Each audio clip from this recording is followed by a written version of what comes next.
So welcome to our monthly webinar, Decarbonizing Methane to Accelerate the Clean Energy Transition. I want to welcome our moderator and our wonderful panelists. And before we get started, I want to tell you a little bit about our moderator and our panelists. We have Roxana Bekmohamdi. She's a leader in hydrogen and fuel cell industry, recognized for her expertise in policy advocacy, public service, and technology commercialization. Roxana founded the Western States Hydrogen Alliance in 2020, which expanded to the United States Hydrogen Alliance after the Bipartisan Infrastructure Act of 2021. Under her leadership, USHA has influenced 17 hydrogen pieces of legislation nationwide.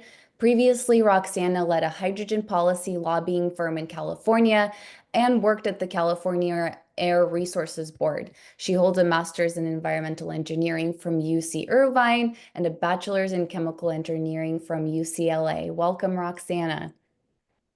Our first panelist I'm going to introduce is Chris Craker. He is the Decarbonization Director at Northwest Natural and supports decarbonization solutions for the utility and its customers. Chris and his team work with technology and service providers, developers, and policymakers to bring utility decarbonization projects to life.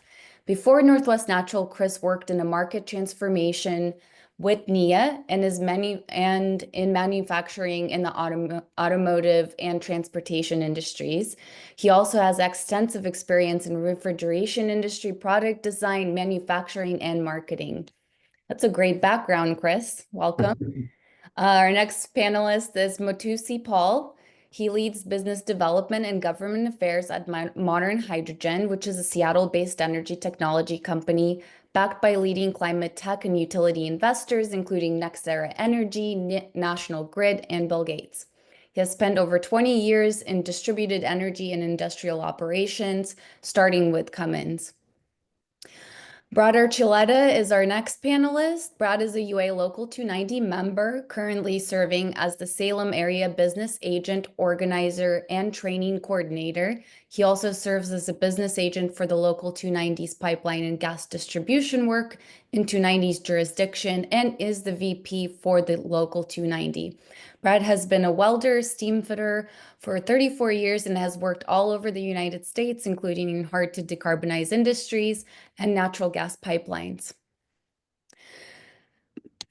So now that you know a little bit more about our moderator and our panelists, I want to go over some of our housekeeping items. First of all, your microphones as attendees are muted and they will continue to be so during the duration of this webinar. If you have any questions, which I'm sure you'll have plenty, or at least we hope you do, please ask them in the Q&A feature below the screen.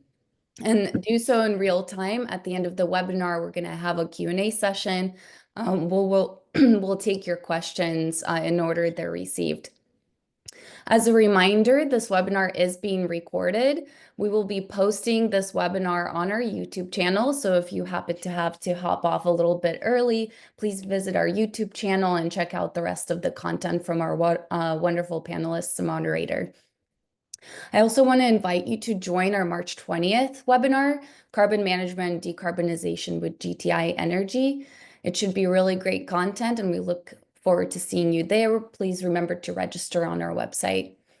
And with that, I'm going to hand it over to our wonderful moderator, Roxana, for a deep dive into our topic. Take it away, Roxana. Thank you so much, Natasha. Again, my name is Roxana Bekmohamdi, and I'm the founder and executive director of the U.S. Hydrogen Alliance. We're so pleased to bring this webinar to you. Both my organization and Northwest Gas Association are working with our respective industries to bring forth deeper decarbonization into our communities and country as the world is moving toward net zero emissions. All of us, individuals, corporations, trade associations, all of us have a role to play in the global decarbonization upon us. In order to reach the decarbonization goals of states, this nation, and beyond, it will require the transformation of our existing energy and transport systems. That transformation will take many forms, including redesigning the use of current infrastructure and technologies, as well as building completely new infrastructure and technologies. But one thing is certain, we are in the midst of reimagining and architecting new clean energy systems to achieve net zero. And what we see here is what I'm calling our decarbonization tree, because decarbonization is actually not a new topic, but it's a newer term of art we use when discussing how to cut emissions. Within the last 2 decades, the world has acknowledged carbon dioxide as a pollutant and specifically as a greenhouse gas. But even before then, we have been regulating air pollutants for over half a century, going after low-hanging fruit opportunities. We are now at an advanced stage where we're climbing up the decarbonization tree to find more advanced opportunities for carbon mitigation. And here's some examples of low-hanging fruit that we have successfully decarbonized. You're looking at hydrogen-powered vehicles, including passenger cars, trucks, boats, and we even have rail and air technology that's not depicted here. But we've done a great job decarbonizing our transportation solutions, but there is certainly more to do. But first, let's discuss why hydrogen. Hydrogen is actually a great decarbonization tool amongst other alternative technologies, and it has received a lot of attention over the past few decades, and especially with the last federal administration. A McKinsey report concluded that by 2050, hydrogen can meet 14% of the world's energy demand, generate potentially up to $1 trillion per year, create 3.4 million jobs, reduce carbon emissions by 16%, and NOx by 36%. These are all really impressive considering that we are only looking at a single decarbonization strategy, and we know that it is going to take a diverse portfolio solution to get to net zero. This is not new news for the US government. The Department of Energy published in 2016 what is known as the hydrogen at scale model, which is what we're looking at right now. You can see how hydrogen is this just truly amazing tool that decarbonizes all energy systems in addition to transportation, industrial, and chemical sectors. You'll see at the top right that hydrogen is specifically seen as a tool to decarbonize the natural gas infrastructure in this country. And actually, we're not the only country that understands that truth as well.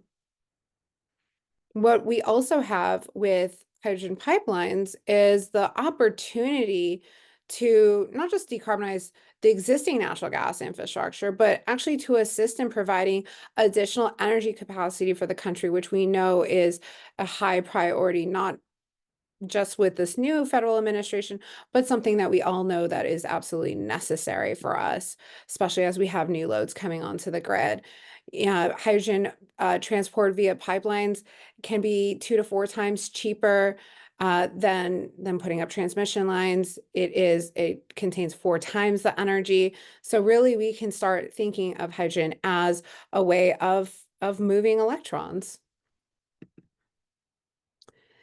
And that is why Europe is installing 35,000 miles of hydrogen pipeline. This is their impressive initiative called the European Hydrogen Backbone Initiative. There's over 35 different companies that are involved. And this actually not only is being architected in Europe, but they are actually looking at how to actually interconnect with Africa and Asia. So quite interesting. And so again, we're not the only nation looking at hydrogen. And if anything, other nations are moving quite faster with respect to hydrogen pipelines. And most importantly, decarbonization is just not about infrastructure and technology. It does include workforce, safety, and community. And so all three of those apples are quite important for us to bring to the table as we're having these conversations. So again, it truly takes all of us to achieve society's goal for global decarbonization. And I'm so excited that we're going to have this conversation today with our fantastic lineup of speakers that are going to tell us how they are decarbonization leaders here in the US.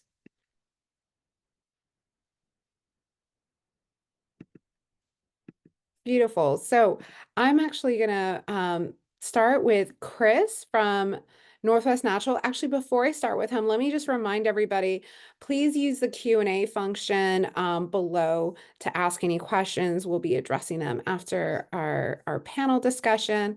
So again, I'm going to start with you, Chris. You know, as a utility, what initiated your interest in Northwest Natural's hydrogen blending pilot project, and why is it important to decarbonization? Sure. Yeah. Thanks, Roxana. So Northwest Natural, we're committed to decarbonizing the energy it supplies to customers, not only to comply with regulatory requirements, but it's just the right thing to do. And we've been running every decarbonization mechanism available to ground, including RNG, carbon capture, synthetic methane, and alternative energy sources such as geothermal and hydrogen. And we've been trying to figure out which of these resources allow us to provide cost-effective decarbonization while maintaining a safe and reliable energy system. Our initial opportunities have been with renewable natural gas. We're closing in on contracts that'll give us about 3.5% RNG for Oregon in 2025. We constructed and operate 2 RNG facilities in Nebraska and are looking for more local development opportunities. And we're planning on running another RFP for RNG resources later this year to secure supplies for 2026 and beyond. We recently installed 12 standalone geothermal units in 2024 as a pilot and looking at a larger thermal and energy network pilot in Washington. And geothermal may provide a really low cost heating option to customers while providing peak reduction opportunities to the electric grid. We also have 2 small carbon capture pilots and units installed, which are more focused on boilers. And now we're really looking at scaling up hydrogen. So adding on to what you just mentioned, Roxana, hydrogen doesn't produce CO2 at the point of combustion. It's a gas, and therefore Northwest Natural can really leverage its core strengths and infrastructure. We started working with hydrogen directly back in 2020 with small pre-blended gas experiments at our Sherwood Service Center, and have progressed to providing 20% hydrogen at that facility, which includes office space, a warehouse, paint booth, and various training areas. We've verified what many other utilities have already verified, that blending hydrogen is compatible with this existing materials, processes, and downstream equipment in a distribution or low pressure natural gas system.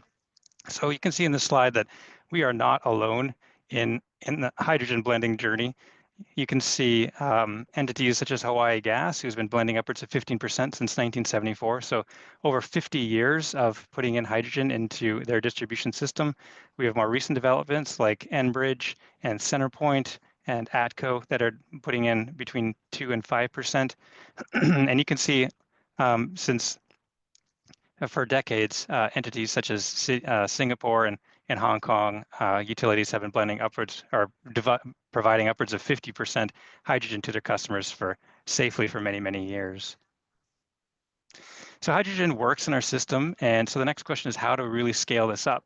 So methane pyrolysis looks really promising from a cost perspective and allows us to put as much hydrogen as we want where we want it and when we want it to accommodate decarbonization goals and system constraints while meeting customer needs. We can put large amounts of it in front of industrial and large commercial customer equipment to efficiently decarbonize natural gas in our region. We've investigated numerous methane pyrolysis technology providers across the globe, and we were introduced to the Modern Hydrogen team a few years ago, and a few things jumped out immediately, specifically that their technology provides additional benefits of not requiring any water, nor significant amounts of electricity to operate. So the team looked more than competent, so we went ahead with a pilot to see if they could deliver on the performance claims, uptime, and safety. And so here we are, halfway through our 3-year pilot. Hey, Roxanne, I'd like to comment on Chris's Please do. deal here. Yeah. I'd like to add in on this pilot project at Northwest Natural's facility in Portland. Is a very small project in size with regards to blending. But I want everybody to know here that the main goal here is to get these units at the end user right before the natural gas is burned. Facilities like paper mills, power generation, and other industrial applications are the biggest users of natural gas and also the largest emitters of CO2s. That's the biggest goal here, is to reduce the CO2s. Thank you so much. Thanks, Brad. I love that. Actually, this next question is to Matusi. Can you describe Modern Hydrogen's technology and how your technology is advancing decarbonization, please? Absolutely, happy to. But before I jump in, thank you to Northwest Gas Association for having us. Um, our approach at Modern is really focused on the core understanding that natural gas is methane. Methane is CH4, which means one carbon atom and four hydrogen atoms that are bundled together in one molecule. And that natural gas molecule, if you, as it were, is a really efficient carrier of hydrogen. And there is natural gas infrastructure all over the United States, all over the Pacific Northwest, all over Oregon.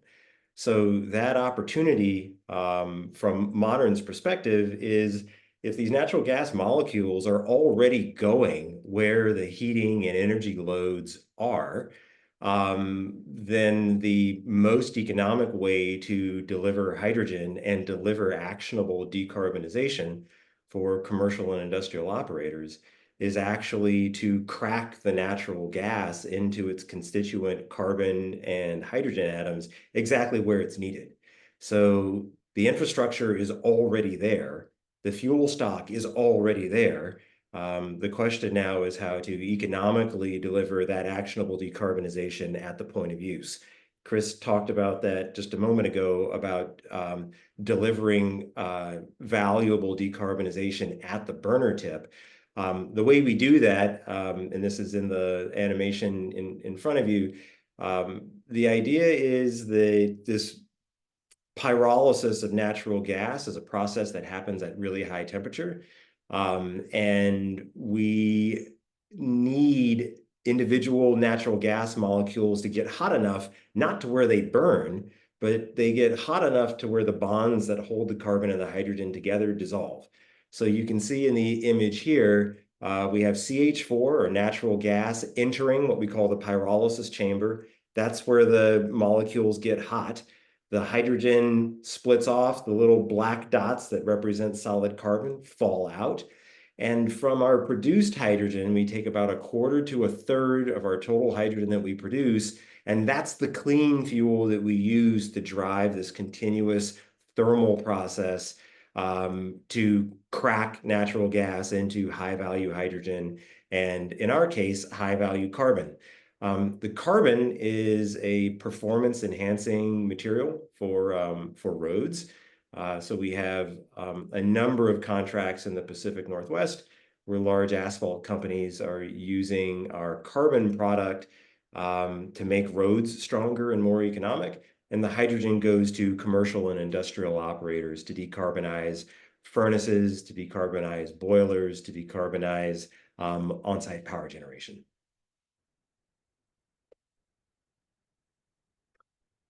And here's actually a great animation of the work that we're doing. If you imagine that Northwest Natural would be on the far left side of the image, delivering natural gas or blends of hydrogen and natural gas to a manufacturing facility. The custody transfer point for that natural gas is at the meter that's sitting in front of the factory. But the actual integration of modern technology can happen really, really close to the point of use. So the value of decarbonization and the value of hydrogen delivered is really precise to where our commercial and industrial customers are trying to do their first generation implementations of decarbonization associated with very specific processes. So the storyline here is really if we have a state decarbonization objective that we're working towards, we're doing it at the burner tip, we're doing it at the factory location, and we're helping strategic partners and clients like Northwest Natural do it on their network to deliver this actionable decarbonization to end users. I want to touch a little bit on what Matusi's explaining here. So essentially, you're taking the CH4, one carbon molecule and four hydrogen, and stripping the carbon out of the CH4. In regards to blending, would it be correct to say you are not blending in hydrogen from an outside source? Basically, in a nutshell, pyrolysis technology filters the carbon out of the natural gas, correct? Yeah, that's a good that is a good point, and a common mistake that people make, where we are not taking outside sourced hydrogen and injecting it into the pipe. We're taking existing natural gas feedstock, existing fuel that's going into, I'm just going to use as an example, a boiler. That natural gas is going to a boiler, and before that natural gas gets burned in the boiler, we're removing the carbon so the carbon isn't combusted and turned into CO2. Perfect. Great explanation. That was exactly what I was trying to hit on. Perfect.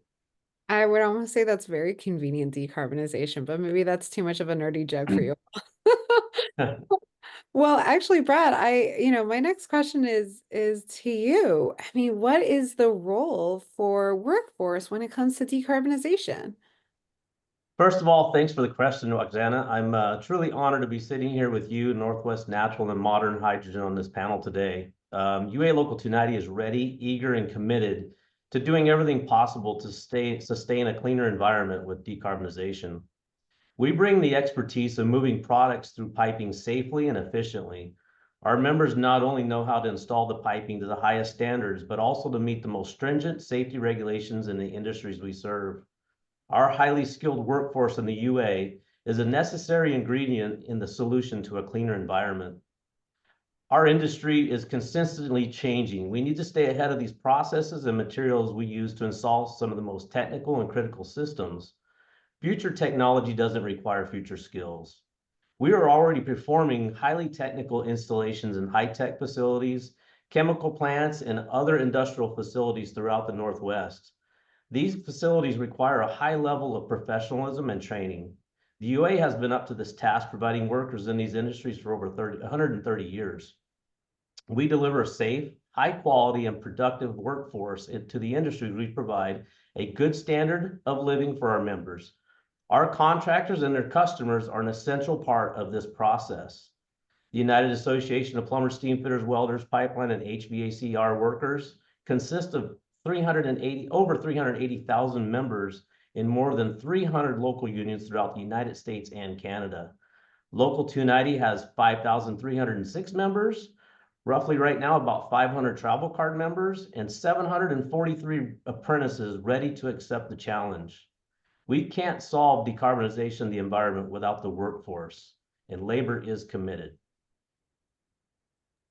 I might piggyback on that from experience. At Modern, we are proud of our tech, but we're particularly proud of our working relationship with UA 290. So Brad, we do appreciate your team's support.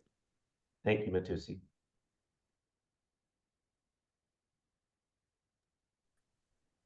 Go ahead, Chris. Brad. Yeah. Yeah, I was just going to ask Brad real quick. As your team worked on the hydrogen project and integrating it into our system, was there anything particular? Do you ever feel that you're out of your depth and you really had to bone up on anything, or is this a pretty typical project that you guys have worked on before? No, Chris, I mean, like I say, 34 years in the trade, me working with various different industries. Our guys see just about everything that they can see, whether it be in a high-tech facility, a paper mill, out on the pipeline. I've been basically working with hydrogen more than 34 years in high-tech facilities and pure hydrogen.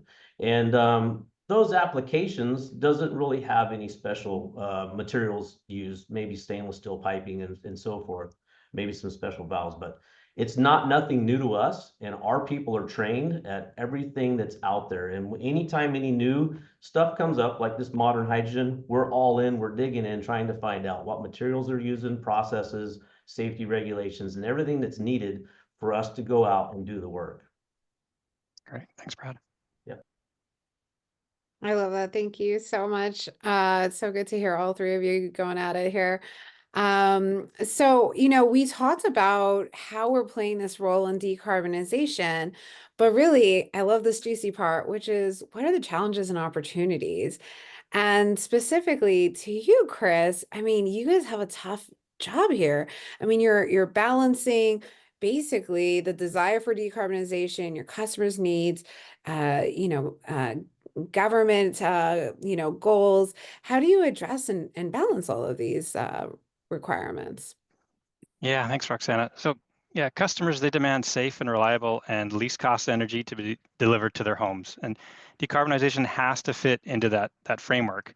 Decarbonization isn't free, of course, but whatever we procure on behalf of our customers still needs to be affordable.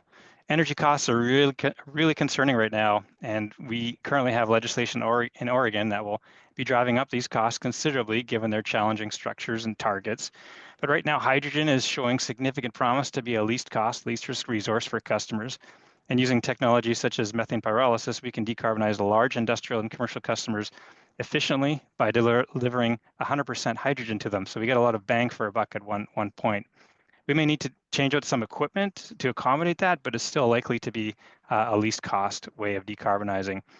We can also look at blending hydrogen into the natural gas distribution system for all customers. Data show that blends do not significantly increase safety risks. They're compatible with existing infrastructure and downstream appliances and present an opportunity to reduce emissions by about 7% relatively quickly and easily by leveraging our existing gas system. It does not include any cast iron steel or bare steel. We're truly blessed on the West Coast to have this modern system. So this decarbonization has the advantage of happening right now on site and allows customers to directly take credit for the greenhouse gas reductions.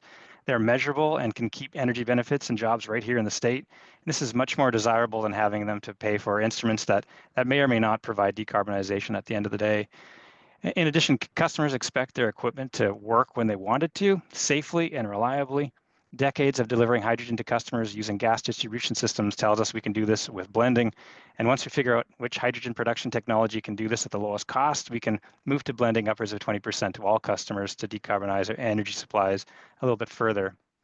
Our customers want us to decarbonize, and we want to do it as quickly as possible while keeping an eye on affordability. We need a mix of a number of decarbonization technologies.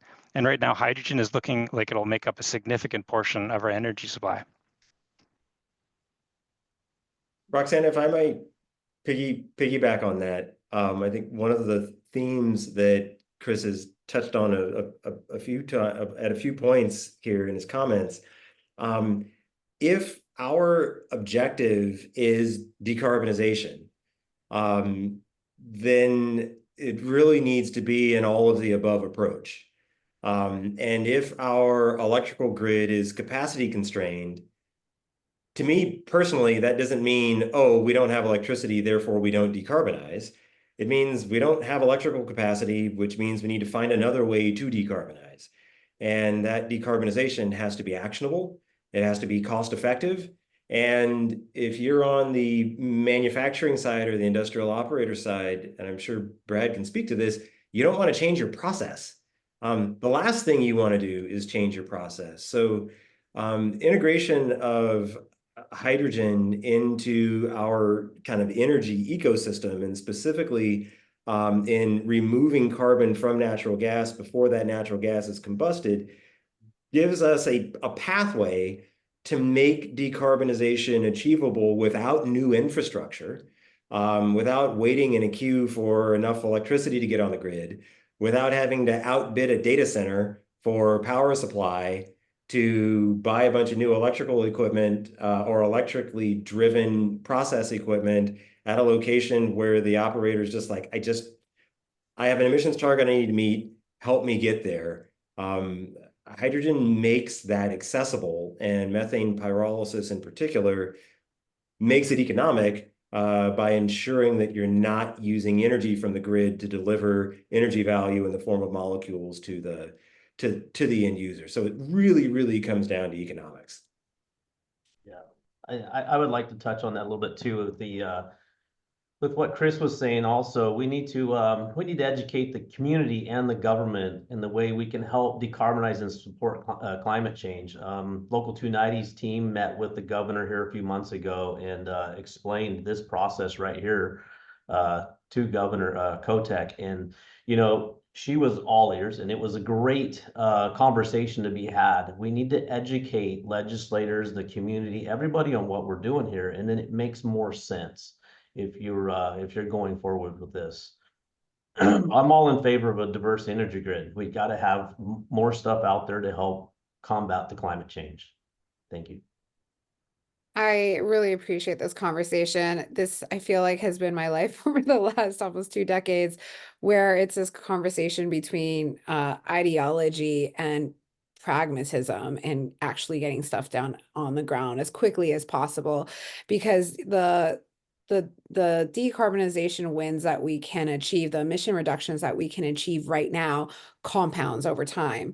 And so if we're waiting for the perfect solution, we're losing so many opportunities to cut emissions now. So I appreciate that.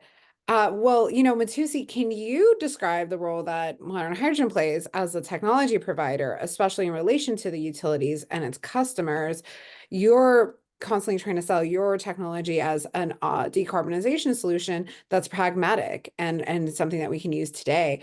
Can you shed some more light on that, please? Absolutely. I mean, said it earlier, but I really like to think about this as operationalizing decarbonization and making the hydrogen transition accessible. If you think about kind of the primary players in the energy ecosystem, particularly if we're kind of opening the shell, looking into industrial operations in particular, um, you have your on-site engineering team, your operations teams. You have a whole organization with all that organizational complexity. You also have the equipment you're using that's supplied by an OEM, and kind of the backstory of the thinking that went into the OEM's product delivery and how they're kind of the role the OEM plays in making efficiency improvements achievable, making pollution reduction achievable. Like the OEMs play a really key role. And then you have like your historical legacy players. And Chris, I didn't say you were old. I just said legacy player. You have legacy players in the form of utilities and connecting, like nobody can achieve these state objectives if we don't all work together. And we really like to think of Modern's bolt-on technology as converting the high value, low cost, safe fuel that Northwest Natural and other LDCs are delivering to their customer locations. We're creating the fuel of the future real time by stripping carbon out of that natural gas. We're delivering that natural gas and that decarbonized natural gas and that hydrogen to the OEM piece of equipment, to the service companies that are delivering the heat and the power, that ultimately create the deliverable to the end user, which is decarbonized heat and steam, decarbonized kilowatts. So Modern's role is really in the space of actually making it happen. Like none of this works without getting those clean molecules where they need to be. And Modern's real story is like economically delivering that by bolting on to the back end at the edge of the natural gas grid. Quick follow-up there, Batusi. So you talk about equipment and OEMs and things like that. What types of equipment are you seeing the most excitement around methane pyrolysis, specifically your technology? Is it types of equipment? Is it types of industry? Are you seeing any trends? How are things looking up across North America? Yeah, what we are seeing, so there's no question, with all of there's a lot of recent volatility within the marketplace because of stuff going on at the federal level. But we're finding that at the factory level, a lot of the decisions being made within our client groups, both on the industrial operating side and the utility side, is number one, being driven by the end user's internal decarbonization objectives or their own internal hydrogen adoption objectives. We're not seeing many of those objectives changing. Second to that would be state level policy and local level policy. We don't see that changing a hell of a lot. People aren't waving the flag and wearing a decarbonization badge on their arm anymore, but they're still chipping away. They're still chipping away at the problem. So I think there's a lot of for all of the discourse and hand wringing on both sides of the aisle at the federal level, in terms of like the long-term strategic planning that these commercial and industrial customers are in the middle of executing on, we're not seeing much of a difference. So the trend line is there. I think the big picture takeaway for folks here on the call would be that if a large corporate, a large industrial group, a large manufacturer has a customer base that's demanding lower CO2 products, if I'm running that factory, I'm giving my customers what they want, which is a lower CO2 product, which means I'm calling my utility and saying, where's my decarbonized natural gas? Where's my lower CO2 hydrogen? And I don't see that changing. Yeah, I'd like to make a comment there, probably ask Matusi to kind of explain this. We haven't talked about this yet, but modern hydrogen's processed with methane pyrolysis. We haven't talked about the use of RNG, renewable natural gas, with it, and the advantages of renewable natural gas as the source into the modern hydrogen project. Can you touch on that real quick, Matusi?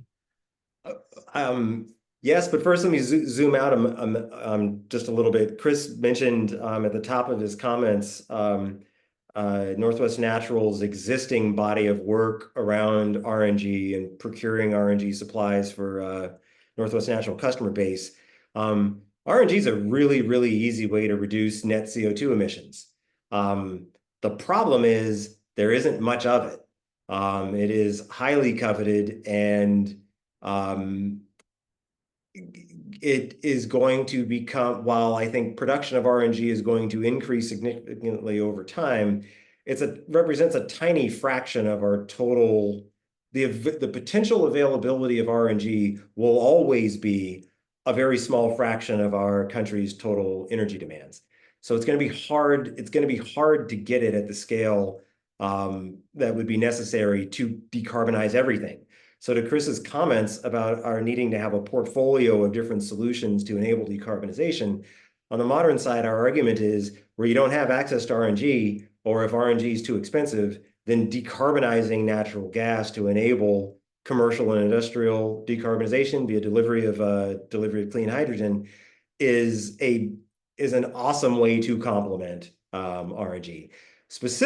More specifically on modern side, if you think of a single RNG molecule as having net zero CO2 emissions potential, because that RNG molecule came from a landfill or a wastewater treatment facility or from a digester at a dairy farm, that if we remove the carbon from that biogas molecule, from that CH4 molecule, then the subsequent hydrogen has a negative CO2 footprint after you burned it. Because rather than burning the biogas or the RNG that has zero CO2 emissions associated with it, you're now not even burning that carbon anymore, which means you end up with a negative CO2 footprint. So the point here is not to be pedantic about it or get super geeked out about it, but at the end of the day, there's no chemical difference between RNG and methane, which means at the end of the day, putting that feedstock into modern technology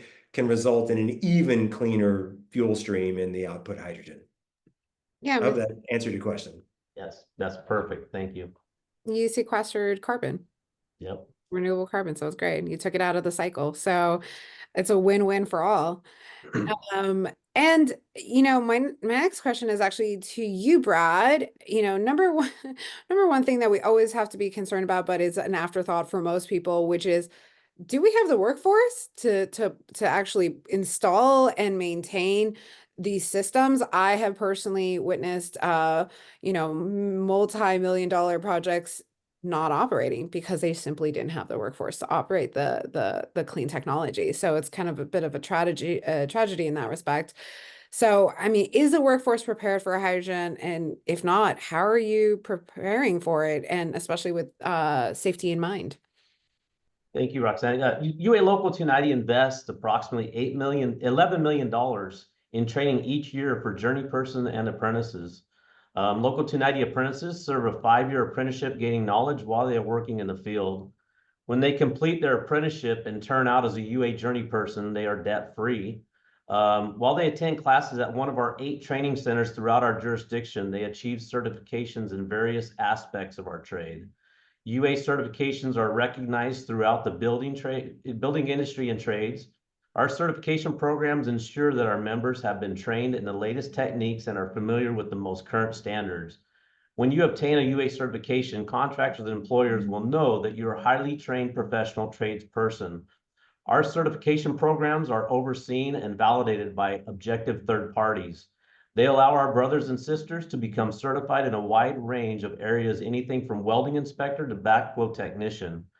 A UA certification guarantees that we are knowledgeable, productive, and safe to any workforce. The UA certification programs are a large part of our continuous commitment to our lifelong training and education. Every member of the United Association has a fundamental right to safety and health on the job. That means coming home at the end of the workday in good health and free from injury. It also means that we look out for each other on the job. Our culture of safety is based on people-centered, where people are the solution to be harnessed, not a problem to be solved. This means creating a workplace where people are free to speak up, to identify safety concerns with the intent of preventing accidents and injuries. UA members are committed to working safely and never compromise this core value. They take pride in working safely. We actively care for one another's safety and we will never take shortcuts. The United Association offers extensive training, not just for apprentices, but for journey workers as well. Our commitment to safety on the job is a lifelong obligation. The UA standards for safety is formal expression of safety as our core value, and it includes our commitment from our contractors as well as the customers we serve. We do it right the first time, right and tight the first time. That's kind of one of our models we use. Thank you so much. Thank you, Brad, Brad. so Go to say, ahead. Brad, that's quite a list of unions that worked on the project, and I just want to say thank you very much for all of that. I mean, we could not have built that project without you guys, and look forward to working with unions as we go forward for building many more pyrolysis units. So thanks again. Yeah, thank you, Chris. I love this. Thank you so much, Brad. I think it's great for people to understand that hydrogen is not new. We are so used to electrons, our electricity, and our batteries. We use it in our day-to-day, but we don't realize that hydrogen has been playing in our day-to-day lives as well. I mean, this is what took us to the moon. You know, our refineries are all operating and utilizing hydrogen to remove sulfur from our crude oil so we don't have acid rain anymore. So it's what's feeding 80% of the world with nitrogen fertilizer. So hydrogen is not a new thing. So I'm so glad that you could address that and how you're building out the workforce to support these activities. I just want to say I love this project. I've been a fan of it for the years that it's been progressing. And, you know, it's such a perfect example of how we're taking existing infrastructure and we are accelerating the energy transition today. I would like to say that's why you guys are leaders in decarbonization instead of just like waiting for innovation or siting and permitting and financing and just like not meeting our decarbonization goals. And that's what happens a lot of times with really these super progressive environmental goals. But really at the end of the day, you know, you got to get it tight and right and all that jazz, like that takes effort and time. So I just want to thank the panelists for the work that you've done. I've been so fortunate to see the project, and I have to say, not only is it a beautiful project and it's you know, founded in such great leadership, but honestly, a lot of happy people. And so it's great to see you know, you guys doing the right thing and also bringing smiles to people's faces. So I think that there's been a lot of questions from the audience. I'm going to hand it back over to Natasha to address some questions, and I may have a few later on, but Natasha, take it away. Thanks, Roxana, and thanks, Chris and Matusi and Brad. That was a really great discussion. And we definitely have a lot of questions in the chat box. I am going to try to balance and make sure there's a question for every one of our panelists here. As I'm looking through, One of the first questions that I received is, and this might be for Matusi, and it might be a tough question, but I'm gonna go ahead and give it to you anyway. And this Bring is it. our friend Matt Morrison from the Pacific Northwest Economic Region. Matt is a great leader that has both Canadian and US membership at Penwar. And so he's asking a question from the standpoint of knowing, the United States side and the Canada side. What's the overall cost to crack the carbon off the CH4 molecule? How scalable is the process, and is it similar to what is being done in Alberta, where they produce 2.5 million metric tons of hydrogen for industrial uses? What are your biggest obstacles when it comes to producing hydrogen? So a lot of questions there, Matusi, but I'm just gonna hand it over to you and you do Yeah, your. my disclaimer right off the bat was going to be there were a lot of questions there, so I'm probably not going to remember all of them. But let me start. Let me start up on the last points about Alberta. Um, Right now, most of the hydrogen that's produced in North America is produced centrally in large locations for massive industrial processes that are more chemistry oriented. That hydrogen, I think, I think Roxana was the one who said hydrogen used for ammonia production, hydrogen used for refining. So there's a lot of hydrogen in Alberta because there's a lot of crude to be refined.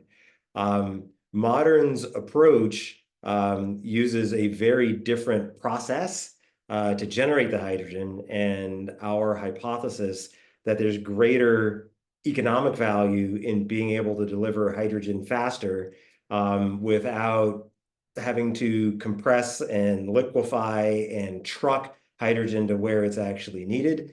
That we can do that from the natural gas network means that you can achieve the scales that you're talking about that already exist within Alberta, but you can do it on the back of existing infrastructure. So again, this theme that anywhere where you have a natural gas connection is where you could generate hydrogen on site, is where you can create a hydrogen natural gas blend to meet a decarbonization target or deliver 100% hydrogen if that's what you needed. Another comment that's relevant to Alberta and also the lower 48, we have a large project underway with one of the largest midstreamers in North America to decarbonize transmission scale pipeline compression, where, imagine a 5 to 10 megawatt size turbine that's pushing natural gas through the pipe, that for these large midstreamers, up to 70% of their total emissions footprint per MMBTU of natural gas delivered, up to 70% of their emissions footprint comes from the energy needed to compress the pipeline. So in our case, we're removing carbon from the natural gas that's being used to fuel the 7 to 10 megawatt, 5 to 10 megawatt size compressor, which means that you can now get compression with no CO2 emissions. So the scale of fueling capacity that's required for that compression is the same scale that we're thinking about iterative deployment of modern technology. And coming back to Chris's comment or question about what application spaces are of interest, one of the biggest topics these days is data centers. So for all of the inbound traffic to our electric utilities for data centers, most of the data centers are looking to do behind the meter power projects because they know their local transmission grids can't support it. In the case of taking that same scale hydrogen generation unit that we're using for gas transmission and compression, this 5 to 10 megawatt size unit, we can use those same units to enable behind the meter power generation using our existing natural gas backbone to deliver the electrons that are needed for these data centers. So those are some of the highlights within the ecosystem that speaks to some of the scale, and it addresses the point about Alberta. So hopefully I got most of the questions. Yeah, Matt, let us know if Matusi answered your question, and if not, I think you know how to reach us, which is through the Q&A feature or shoot us an email. Let's see here. The next question, and I think it's related to how you were trailing off, Matusi, kind of talking about, the, um, let's see, what am I trying to say here? We had a question about, let's see, the pressure and flow in the system. And maybe this is more of a question for Chris. How does blending hydrogen affect the pressure and flow in the system itself? How does that happen? Yeah, so we're feeding the modern hydrogen unit with just distribution pressure. I think it's like maximum 60 psi, and then it gets reduced down to basically atmospheric, and then we bring it back up to put it back in the pipe for this particular pilot anyways. So the amount that's being produced here is such a tiny amount, it doesn't affect the pressure or flows at all for the particular project. As we look at putting these units in front of industrial customers, we would be designing the flow such that the right amount of energy is being delivered to that particular customer to meet that need. So if you do blends around 20%, to deliver the same amount of energy, it's just a slightly increased flow. At 100% hydrogen, you would need to significantly increase flows, and you'd have to do downstream equipment changes to accommodate that. But for our pilot, really no changes at all. Thank you, Chris. Also a question for Chris. Sorry, Chris, I'm going to pick on you here twice in a row. We have Monica Steele, who has a question about where does hydrogen technology fit into, so here's some background. They're trying to study the feasibility of anaerobic biodigesters in their county and exploring whether the energy source would be RNG or electricity. And so the question for Monica is, how does this technology fit into this as an option for a rural county? I guess it all depends on end use and what utilities or what infrastructure is available. So from an anaerobic digestion perspective, probably the least cost way to do things would be just to make RNG and put that into the pipe. That is automatically carbon free as it is. If we would change that into hydrogen, we would lose a bit of energy there. Depending on tax credits, it might be worthwhile, but probably in that situation, you would look at just making RNG for the gas grid to decarbonize that. At the end of the day, it's going to be a lot cheaper than looking at electrolysis process. We know how difficult it is to get large amounts of electricity, and the cost of electricity are going up too. So I hope that's what the question was getting at. I'm the hydrogen producer guy, and I'm telling you, if you've got a bio project and you're producing RNG, it's not going to be economic to convert, then go to the next step and convert that into hydrogen just for the sake of having hydrogen. I would stick with focusing on your RNG project and making that in and of itself economic.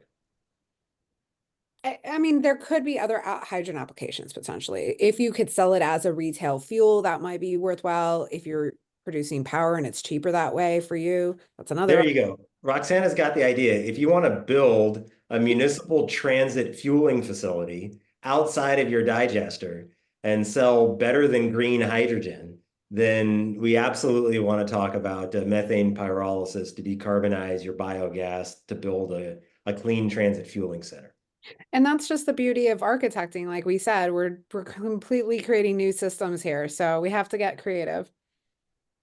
Actually, on that note, I have to know something really quickly. I guess my question is, what is the opportunity cost in action? Why are we doing this right now? Why did you guys decide to do this right now? Why are you continuing to do it?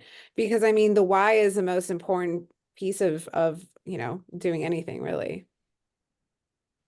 You want me to take that, or you want Chris to take it? Or do you want Brad to take it?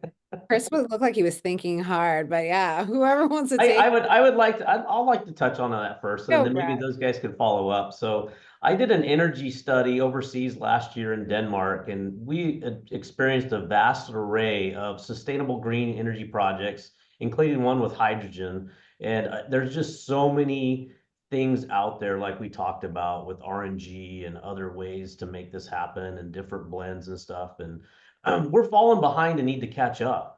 And we can only achieve this through education to the public and legislation to help get these projects off the ground. We need to stay competitive to meet these climate goals. So that's kind of, I think is we got to get ahead of this. Yeah, and why now? We have a climate imperative. I mean, we need to move as quickly as possible. That's just the bottom line.